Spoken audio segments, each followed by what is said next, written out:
Is the mic on? Episode 82. What's wrong with Orny Adams? My guest will be able to answer this, and I'll introduce him in a minute. But why? I live in Los Angeles. I don't know where you're listening to this all over the world, but here we have so much crime. My question is, why would I pay for anything in a store anymore? I went into, we have a chain that sells liquors here. I don't want to say which one, but they sell beverages and more. But I'm not gonna malign them. But I was there and I just wanted to buy one bottle of mezcal. And right before I got there, a guy had walked in with a cart, filled it up with liquor, and then just pushed it out and left and didn't pay. And I saw the employees talking about it. They said, he's here every week at this time and does it. And I said, well, why don't you do something about this? Why don't you call the police? The police aren't going to do anything. We have him on video. We know what kind of car he drives. They never arrest him. The store policy is not to even approach them. So the employees sit there and watch this guy steal bottle after bottle after bottle. And then I'm paying. Why am I paying? I don't know. Why am I? So I'm sitting there buying my $50 bottle and I'm being a good person, but I feel like an idiot. And so I go to pay it, and it's on sale, by the way, for $43.99. Oh, then get two. Well, but I have to have their club card. So I said, I don't have the club card. And they said, well, you need the club card for the discount. And I said, a guy just walked out of here with an entire shopping cart of liquor. Can you meet me halfway? Can you meet me halfway? What's wrong with Orny Adams? Episode 82. My guest today, I'm putting the headsets on, Jim Clemente is back, former FBI profiler Jim Clemente. And we're going to get into all this stuff. All right. I'm excited. So what happened was, Jim, I'm bringing this down, Jim went on a road trip. You went to Arizona. And New Mexico. New Mexico, and you listened to my podcast. I did. I listened to about 17 episodes of your podcast. And you're still sane? Well, I didn't say that. I mean, but it was, for me, it was an amazing insight into your brain. Yeah. Like how you developed that podcast. Like going back to the beginning, the first episodes. Yeah. I was like, oh my God, this is like mining Orny's mind. Wow. Because I hadn't met you then. Yeah. So you're just moving into the whole pandemic, and you're dealing with all that, and then all the crazy stuff, and your perspective on things. It was great. It was fun. So you made me laugh a lot on the road. And so you said to me, hey, I want to discuss this. And all weekend you were texting me. You're like, hey, I want to discuss, and I'll give like an example, phantom noise syndrome, yes, or the phone emergency signal. So all weekend we need to discuss this. We need to discuss. And then this morning I said, are you ready? And you said, add this one to the list. And I said, what list? Yeah, and you did say that. And you said, oh, you're not keeping a list? Like I'm your secretary? No, but you're the host. I thought you write up the No, I'm famous. I don't. You when are you're famous, you don't write up the list. You come in because with the list. Yes, because I feel like I was driving and you were pissed off that I was having Siri send you messages. Because it kept saying sent with Siri, and I'm like, well, I didn't say tell them that it was sent with Siri. Right. But they just did it anyway. So you have an entire list of things that you've listened to. Do you want to tell us about the trip first? How was it? I'll tell you. Well, this was a trip that I really needed. You know, it's been very stressful, work and life and all that stuff. And I love natural hot springs. I think, ever since I had cancer and all that, I mean, it makes my body feel so much better to be in this warm natural water, and a lot of them have lithium and other minerals in them, and I think it just totally relaxes me, and I needed to de-stress. So I got in the car and I drove, and I started out at a place called El Dorado Hot Springs. Okay. And that's outside of Phoenix. And then I went to Albuquerque and Flagstaff, then Albuquerque, then Truth or Consequences, then Tucson, then back to Phoenix. And you're alone. You're doing this alone. Yeah. It's like a cathartic cleanse of your soul. And then you Ex- ruin it by listening to my podcast. Exactly. That's what happened. But I got obsessed. It was amazing.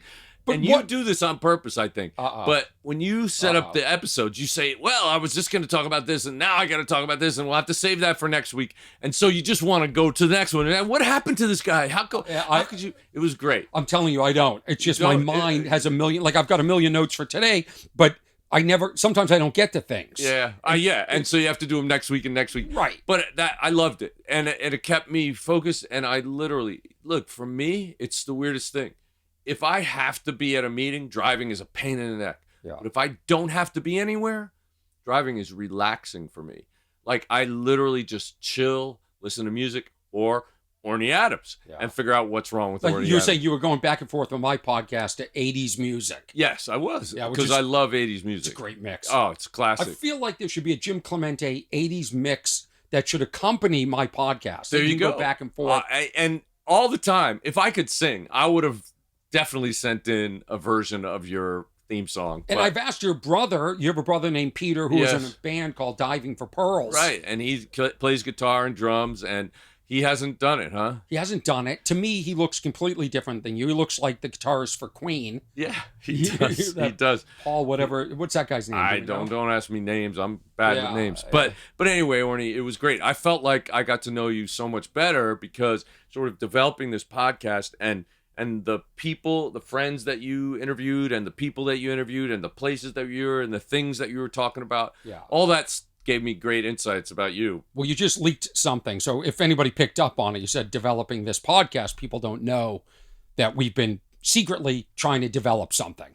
We have, you and I together. And to me, it's the thing I'm most excited about. Because, because look, everybody knows because they can hear it. You make me laugh. And I need that. And everybody needs that in their lives, especially now. And I've exposed friends and family to your podcast and your specials online on YouTube, and everybody has loved it. And they what makes them laugh and me laugh about you is that your perspective is just this off that nobody can expect what's going to happen. But I think your perspective is this off. Oh, please. And we banter, which is what's so much fun. Like when we were in a pitch meeting a couple of weeks ago, and the banter. So I always say, like we put together a reel, like there's a whole presentation that happens before we get into the room. And I tell everybody, you've got to see us together because it's dynamic. It works. It just works. Yeah. It's fun. And I think it's great. Because you need to laugh in particular. Yeah. It seems like you have a new problem every day. Every day, but I feel like you have Munchausen syndrome by proxy by Jim Clemente. Meaning, like, it's just Munchausen then. If you're doing things to yourself.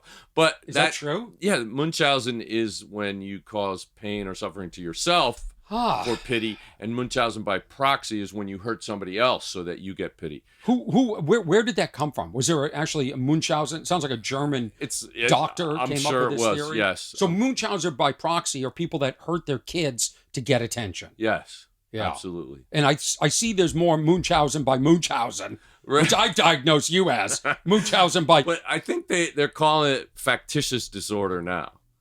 They've changed. They've dropped the Munchausen part of it. I have no idea why, but they're always doing that. Yeah, here's the other thing why Jim and I work so well together is because you have so many facts. You're so knowledgeable, and I say things that are crazy, right? No, my dad loves it. Really? My dad said, you got a lot of friends that you think are smart, but this guy Jim is smart, And I said, no, he really is. I like your dad, man. I like your dad. First of all, he sends in questions for me, which I love. That's so cool. And second of all, obviously he recognizes, I'm not saying that I'm smart, but I have had a very different career. I mean, to go from, being a sort of a nerd in high school, and maybe when I was in college a little bit, to law school, to being a prosecutor, to be an FBI agent, to be an FBI profiler, to being a writer, producer of Criminal Minds. Right. I mean, that's a pretty crazy career path. Yeah, and you're still working on Criminal Minds, right? Yeah, it's still going, and, we're into season 17. But there's a writer's strike, so nothing's happening now. You have you been credited as writing episodes? Is your name? Oh yeah. Yeah. Sure. Okay. See, I haven't. Yeah, I know you don't watch my my work. Yeah, you have me watch yours or listen to yours. Yes. No. I'm a big. I've listened to your podcast. I've been on your podcast. I know. And my mom's a fan too. I shouldn't leave out my mom. Oh. Yeah. Well, your mom's great then. Yeah. What's amazing? There's a physicist that goes on and he does things on TV and and Instagram. He has little videos and he talks about the amazing things in the universe that people don't know about. He is brilliant. And so I listen to him a lot. And one of the things that he said is like the most fascinating thing that people don't realize is that there have been about 100 billion humans in the entirety of existence, right? 100 billion. Okay. But the number of potential humans that could have been is 100 billion times 100 billion times more. Okay. So if you actually were one of the people that get to live because your parents got together and your gene pool mixed in the perfect mixture to make you, that's a friggin' amazing thing. Right. Like just to be able to be alive.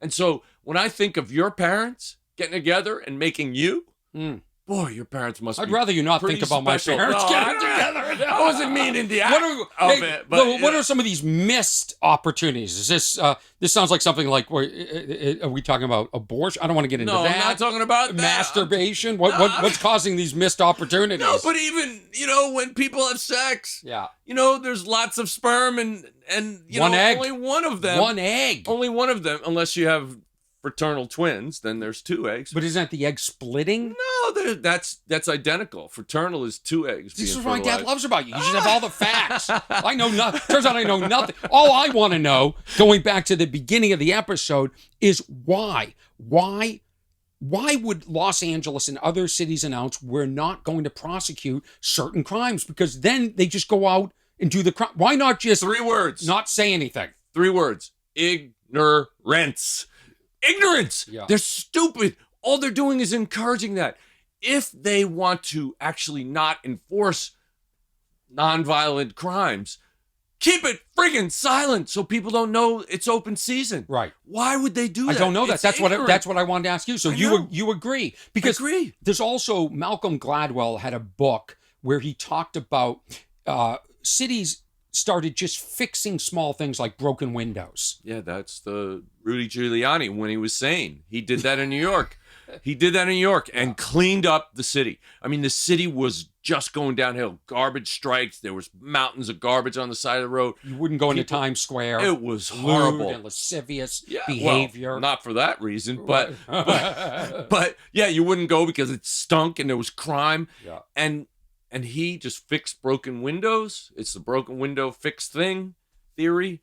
And people started cleaning up their acts. And people respected boundaries. And the crime started going away. People started really being invested in the city again. So announcing that we're not going to prosecute certain crimes seems causing the opposite. It's the antithesis. Yes. Which is one of the reasons why so many people, I think it was 600,000 since the pandemic started, have left Los Angeles.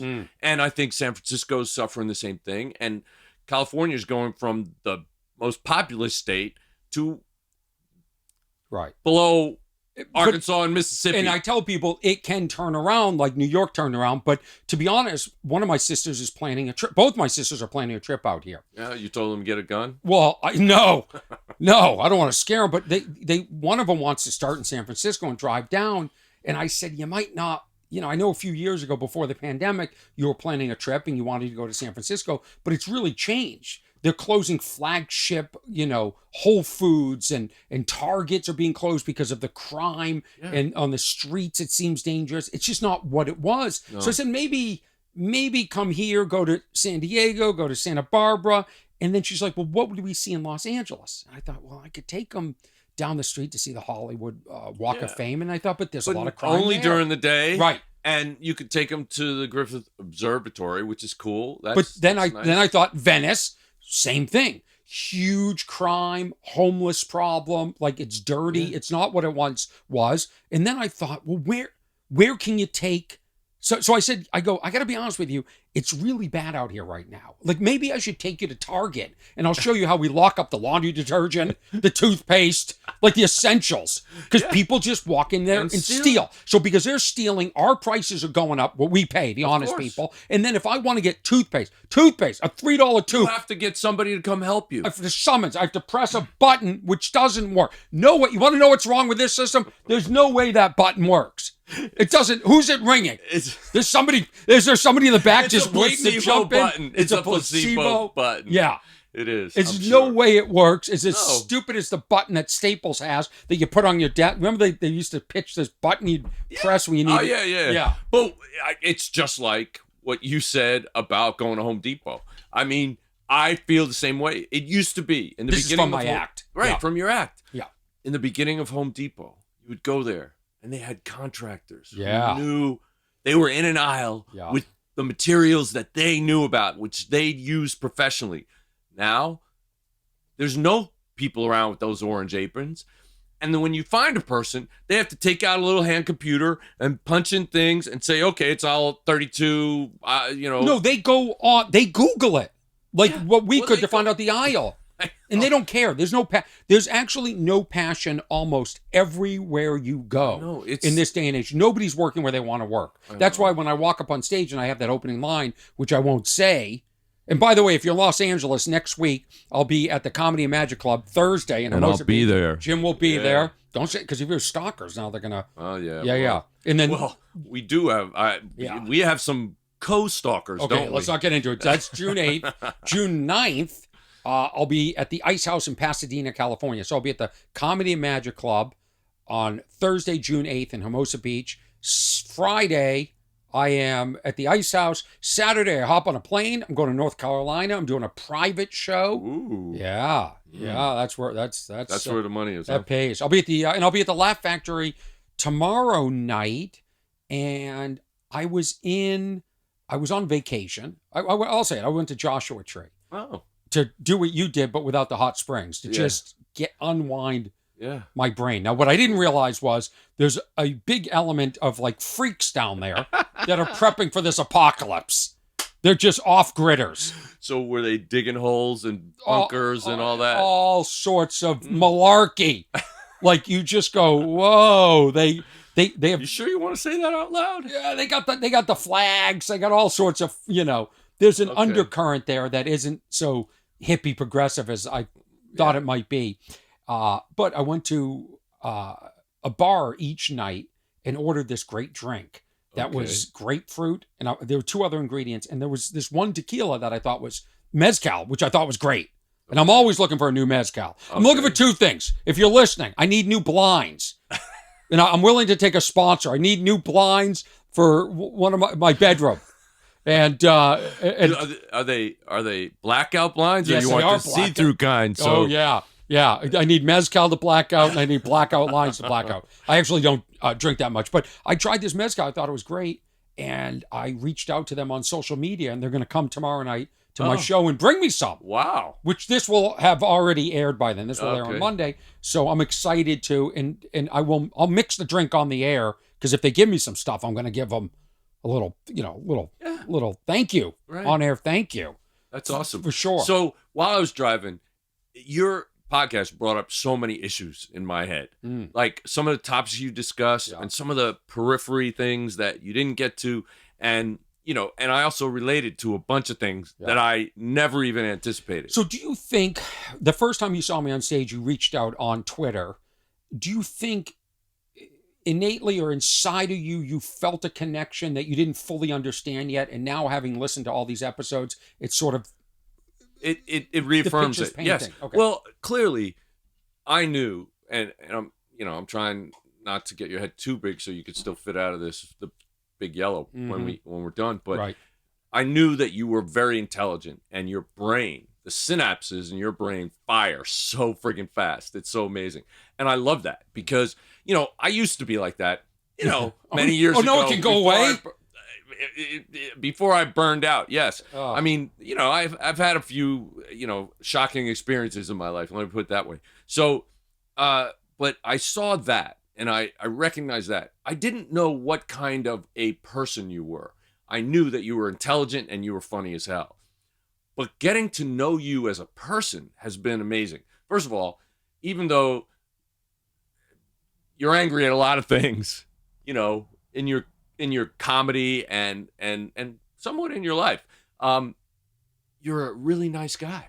You're a nice person. but I don't want that to I get know out you there. don't want we'll that to get out there. We So can edit have that this. out. Yeah, we'll You edit have that. no empathy. I'll give No, you that. I have plenty of empathy. I know you But do. do you realize this is part enlightening and exciting that you have this opinion of me, but it's also scary that a FBI profiler Was thinking about you. is profiling me for 17 episodes. Well, yeah, but I have a lot more. I have 60 more episodes to get to. So I can't wait.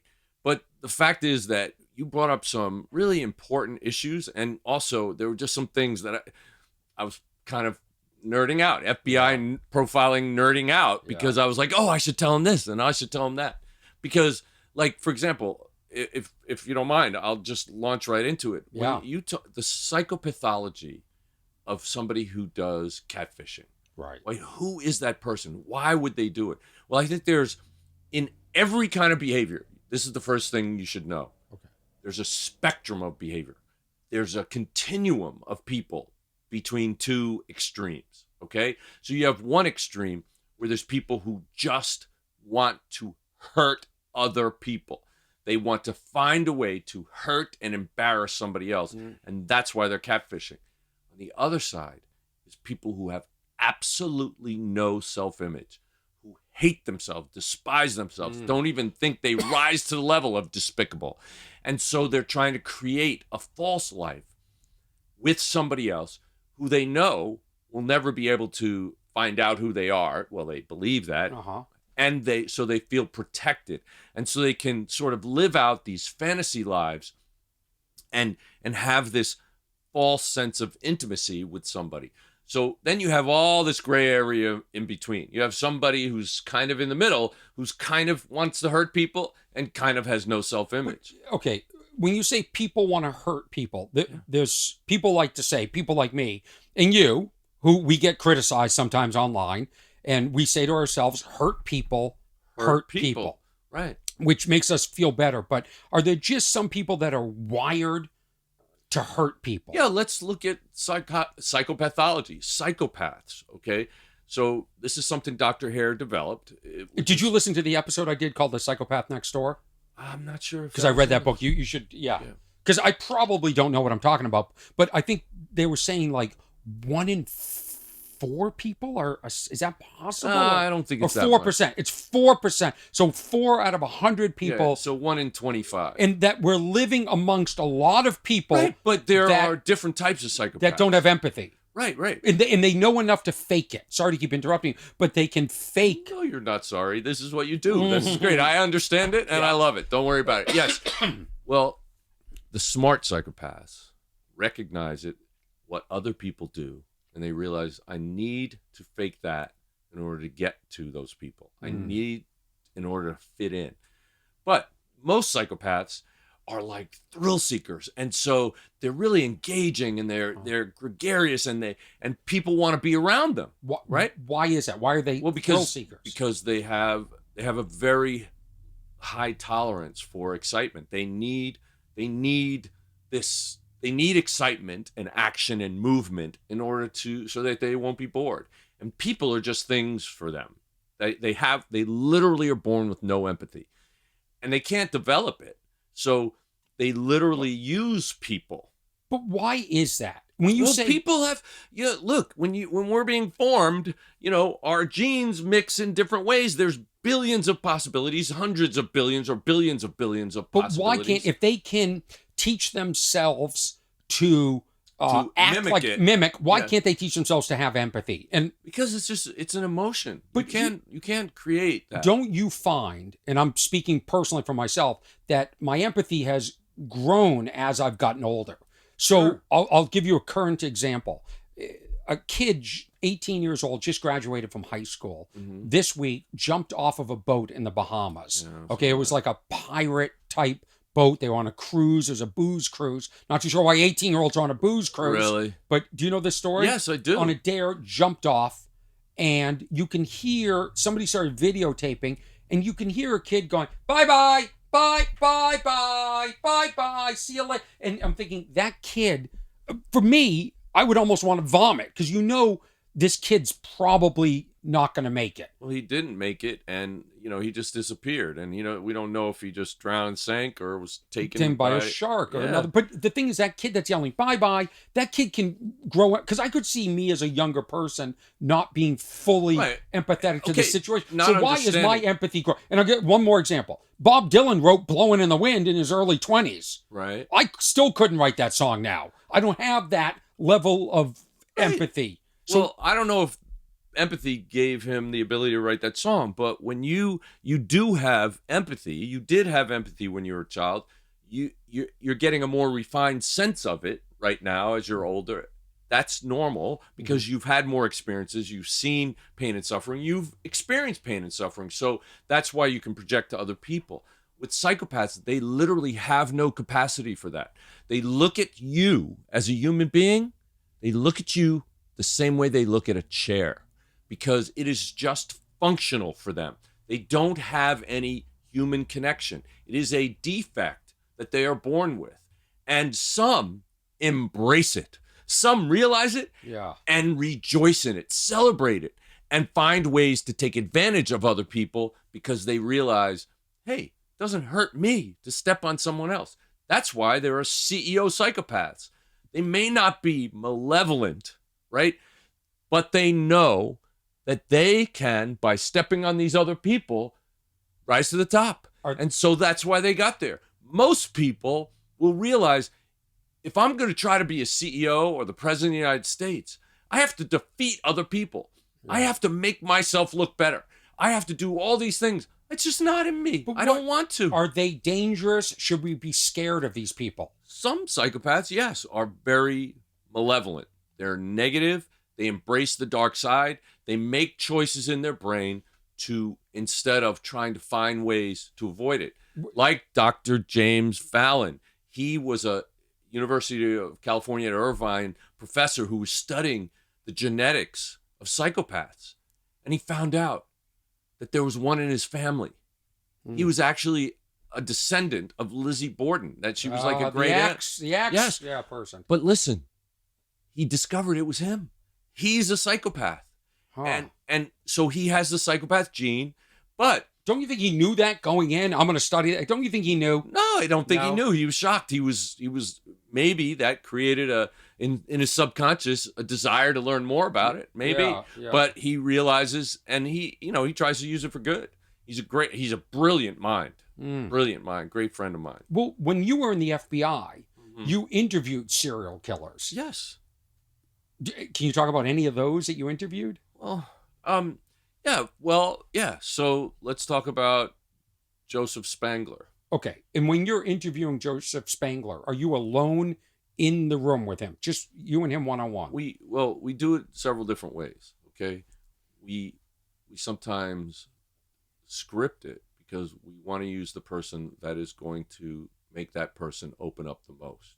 So sometimes we sit outside and feed the questions and we watch and we videotape, but we do it through a person who will be less the conduit. Yeah, well, somebody who would be less threatening to that person. Somebody who that subject that we're interviewing will feel omnipotent over. In other words, somebody that in that case we said this guy's got a huge ego, and if we get somebody who can look up to him, who will visibly be able to portray that, oh my God, I can't believe I'm in your presence, then that person is going to get him to open up more than somebody who has an authoritative voice or somebody who's got a very, New York City kind of attitude. So was that person you? No, I did it.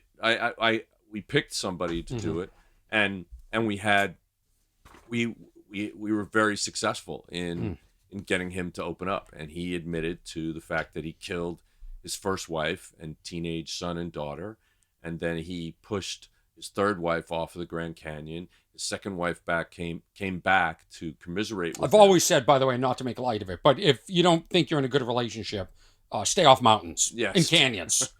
You know what I mean? I do it in my joke. I think good advice. I go, single people aren't falling backwards off a cliff having their picture taken. And when you said that, that's exactly how he pushed his third wife off the Grand Canyon. And you know what he did after that? Because he's a psychopath? He volunteered to do a safety video for the National Wow. Park Service, which they were showing to people. And he's talking about how, yeah, well, you know, she was standing here and I looked down to do something on the focus, and I looked up and she was gone. She must have just slipped on this loose gravel. And he says, you know, I was here and I tried to reach for her, but, you know, of course I almost fell myself. Yeah.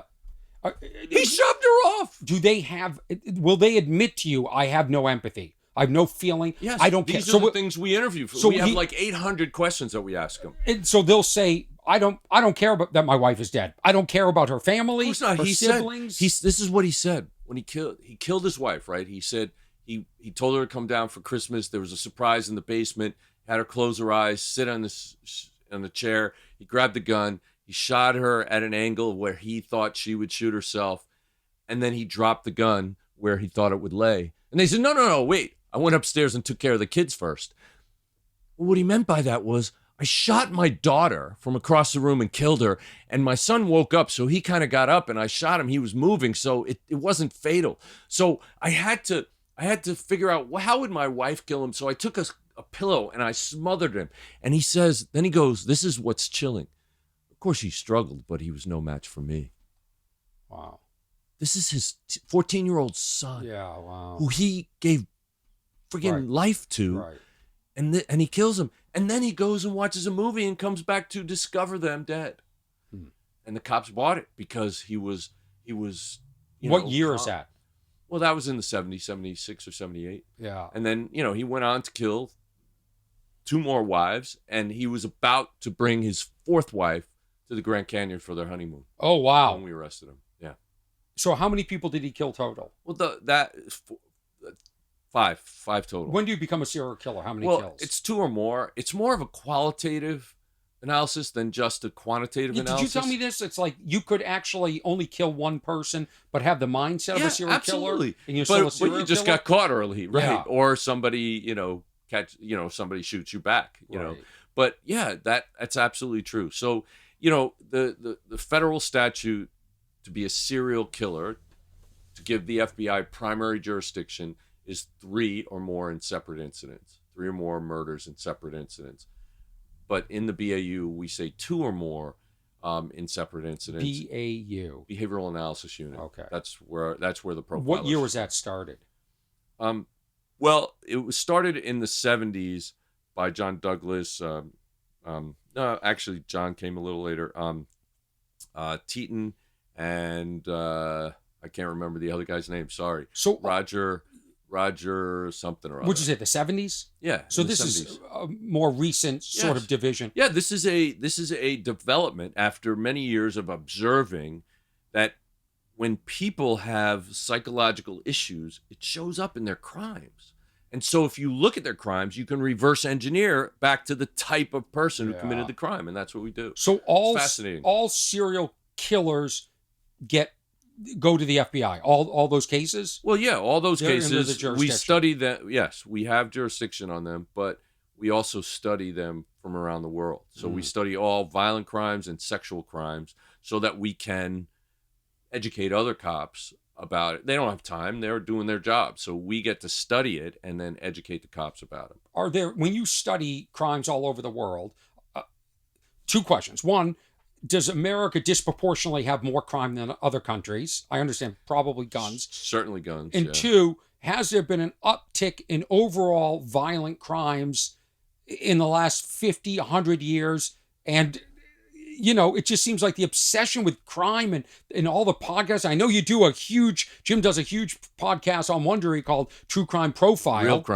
Crime Profile. Yeah. Huge, almost 100 million downloads. Yeah, we're over 100 million now. Oh, congrats. Yeah, thanks. Yeah, I mean, but I feel like, does this lead to more crime? Does this glorify it? No, I don't think so. Not at all. I think it leads to... I just gave you 3 questions. I know. So, I know. And now I have to go back and remember them. I'll give it to you. But uptick in terms of crime follows waves. It goes up and down. And I think part of that has to do with society as a whole. I mean, post-COVID, we're getting a lot of people who are much more depressed. And depression has gone up and anxiety has gone up. And I think those things can lead to aggression, right? And for example, I just did an episode yesterday about road rage because something happened to me on the road when I was driving, and I just couldn't. It made no sense. But I knew to back off and not pursue. But other people Do you want to tell the story?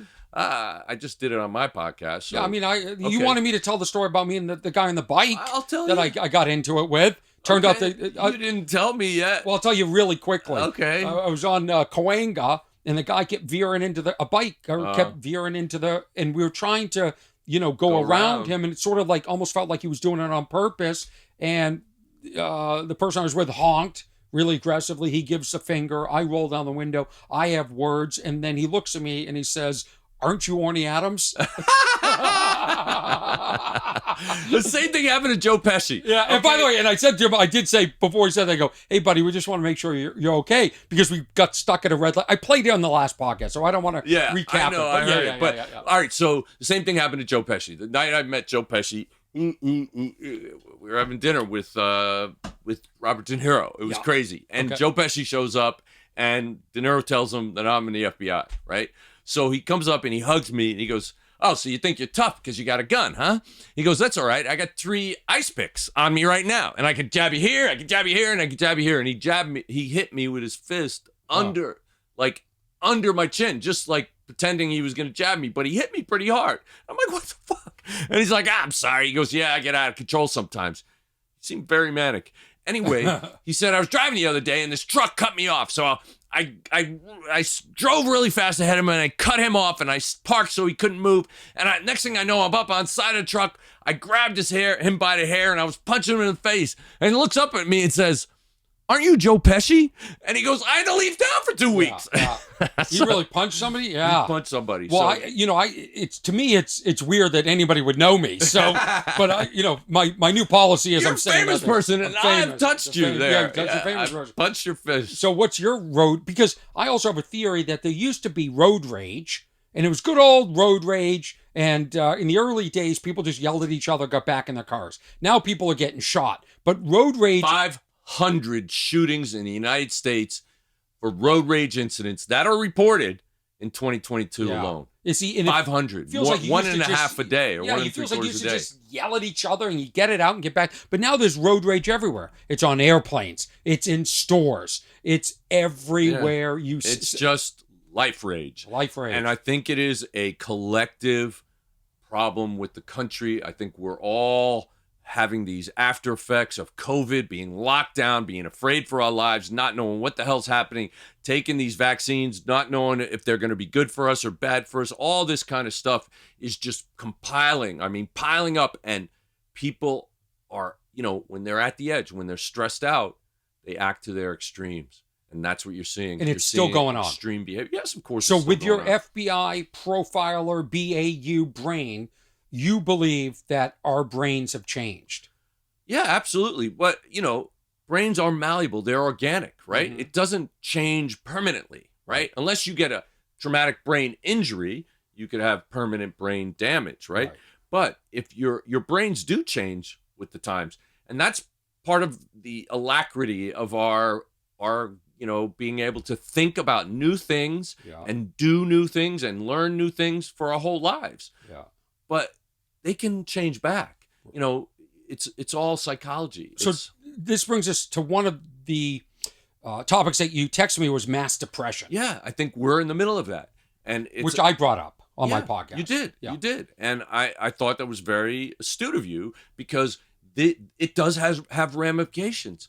You talked, and this was amazing because it brought us back to the beginning of the pandemic when we're first being forced to stay in.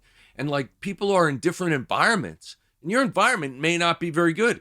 Let's say you're in an environment where you're being domestically abused. Right. You're forced now to be in the house with that person 24/7. That really creates problems. Sure.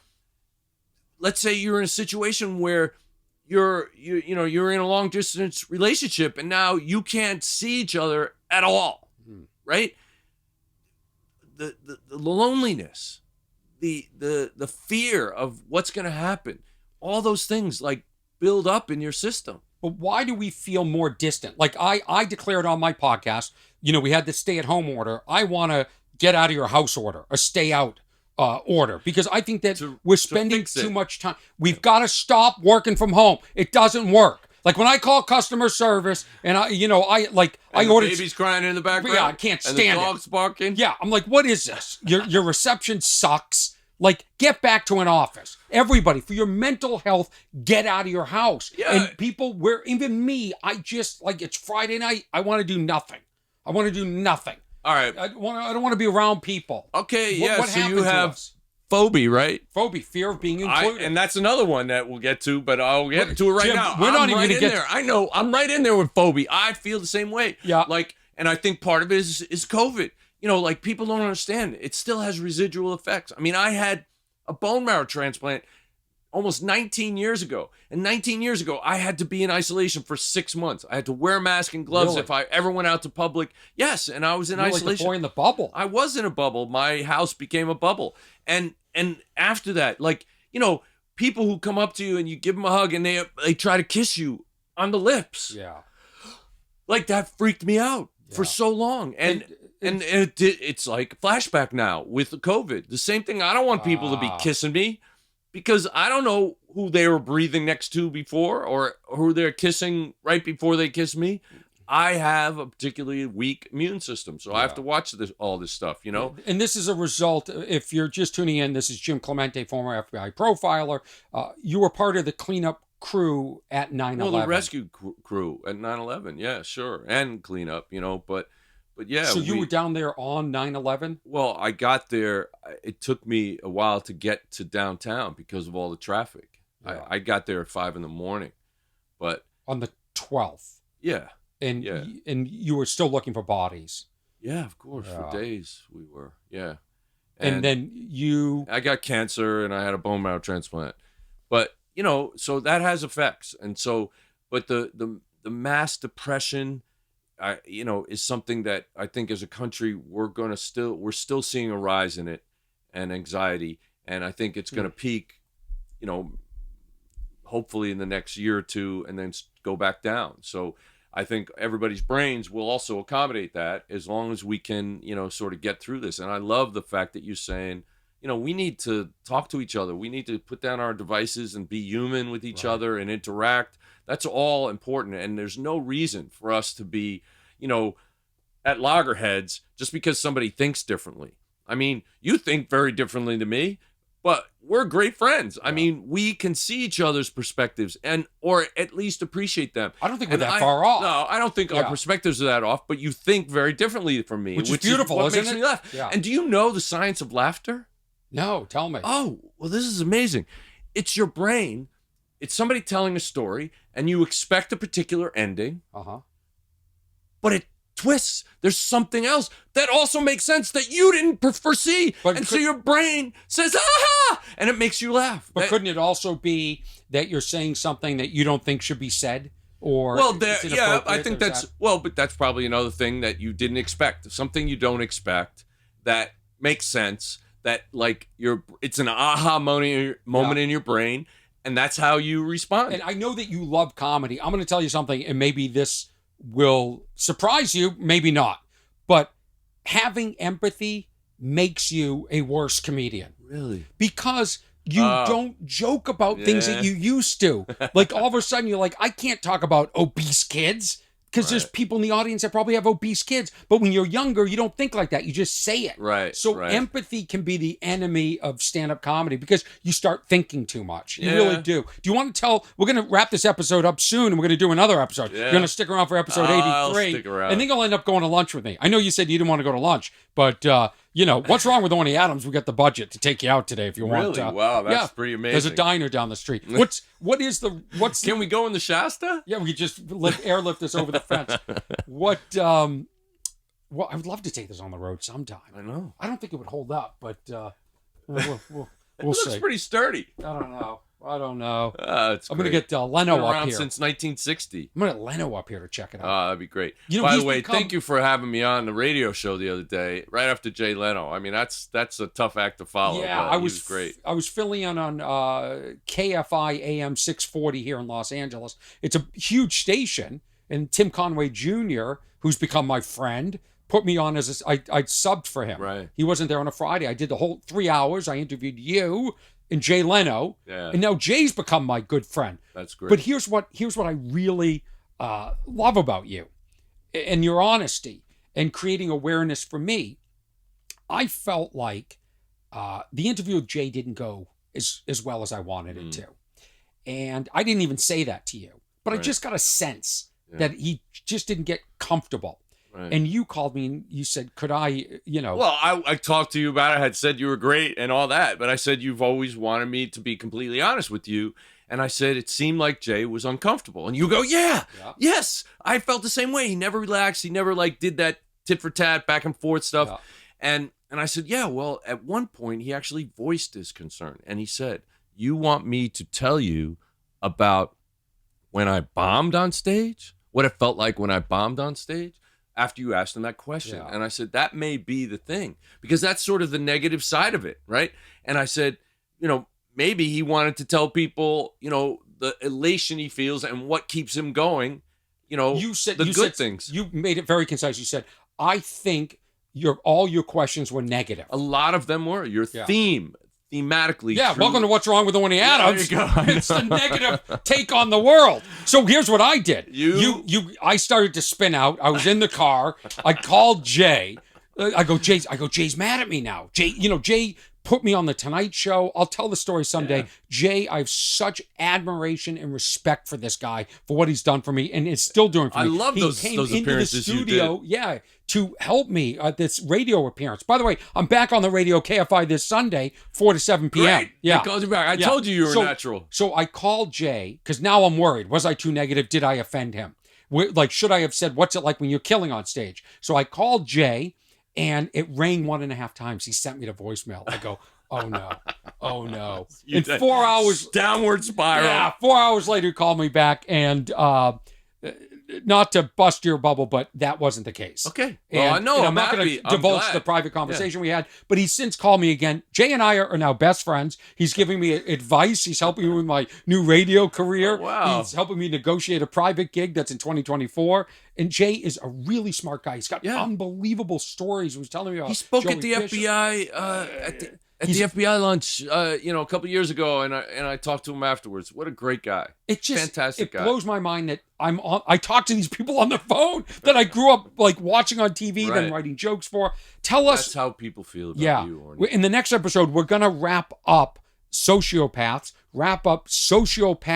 and catfishers, because we never got into that, because this is what happens, Jim. This is why we've got to do just a completely separate show all the time. But is your road rage story, is it a good story to end on? All right, well, I'll tell you what happened. I mean, basically, I set my car is electric, and I set my car for a speed to maximize the use of the electricity, so I'm not wasting it. Dork. No, well, I do it. I do it because, I'm conscious of how much electricity I use. So I'm going, and I pass an on-ramp right to my right, and I see a truck pulling a trailer with some muscle car on the back of it. Boy. And so I'm passing him at 65 miles an hour. The speed limit is 70, and I'm in the slow lane because of that. Yeah. And I pass him. So it's a very long ramp, and I see out of my side view mirror that he is racing down this ramp. And I'm kind of concerned. Right. But, what state are we in? We're in Arizona. Whoa. What are you doing with an electric car in Arizona? Let's start there. And let me just tell you something else. Guess what state has the #1 incidence of road rage? Can I guess? Yeah. No, don't give me a hint. Arizona. All right. You just blew the speakers with that yell. Yeah, and I just spit on the board. So what happened? Did you get out and fight? No, I didn't get out and fight. So he came up, and I passed the entrance, where he's going to come on. Just before he comes on behind me, and he's blaring his horn and flashing his lights and pounding his steering wheel, and I can see this is getting too loud. I can see the rage in his face. Yeah, even more. He's throwing. Bing, he's throwing. Oh, whoa! I just ruined it. Okay, go ahead. Keep going. And he's throwing a fit, right? Yeah. And I just totally disengaged. I just zen my way out of it. He I couldn't pull into the left lane to let him on because there's a car right behind me on the left. Yeah. Right? So I'm driving safely. And, the people that are on the highway have the right of way. And when you merge on, you're supposed to merge on after traffic that's in front of you, not into traffic that's in front of you. So anyway, I just zenned, and I actually just let the car slow down, and he raced around me and cut me off and then sped off, Now, what a lot of people will do because they're in the right is chase that person. And that's when people get shot. Right. Not worth it. Poor father who had 4 kids in the van. Waved down to a guy, whoa, slow down. Yeah. And they shot him dead. Yeah. In front of his kids. When was this? Just recently. Oh, did you hear about the dad who got out to help the ducks across the street and he got hit and killed? No. Yeah. That happens all the time. Well, I mean, here's the thing. If I were you, if somebody was doing that to me, I'd just roll down my window and I'd zen out. I'd look at them and I'd say, let me tell you my 3 favorite letters. FBI. And I know you don't like to pull that card because I was with you once. We don't have to tell the story, but I'm like, tell them you're FBI. Tell them you're FBI. Get out of this situation. Pull out your badge because you have a badge, but you don't do it. Why not? Because we're not supposed to do that. Who cares? Well, who cares? Not the people we that have are a president that didn't pay taxes. Not the people that are letting people go away with a basket of liquor every week. Yeah, come on. Break the rules. No, who cares? You can say I'm former FBI. Back up, buddy. No, I don't. Oh, do that. God. No. Jim Clemente, will you stick around for another episode? I will. We have so much. Always great, Orny. Yes. Okay. And we're going to get right into it next time. None of this chitter chatter. That's right. What's Wrong with Orny Adams, episode 82. My guest today, Jim Clemente. I want to thank you. I want to thank Ernesto Hurtado for mastering this. I want to thank you, the listeners. It's like NPR. Me too. Yeah, I want to thank the people that subscribe and write reviews, the people that subscribe to my Patreon to get the video. The video will be up next week, and then the video for episode 83 will be up. And Jim Clemente, you're amazing. Always great being here. Proud to call you a friend. Yeah, me too. Orny, you're a great guy. Yeah. Let's do stick around. Episode 83 will be out next week with Jim Clemente. Great. Thanks, everybody.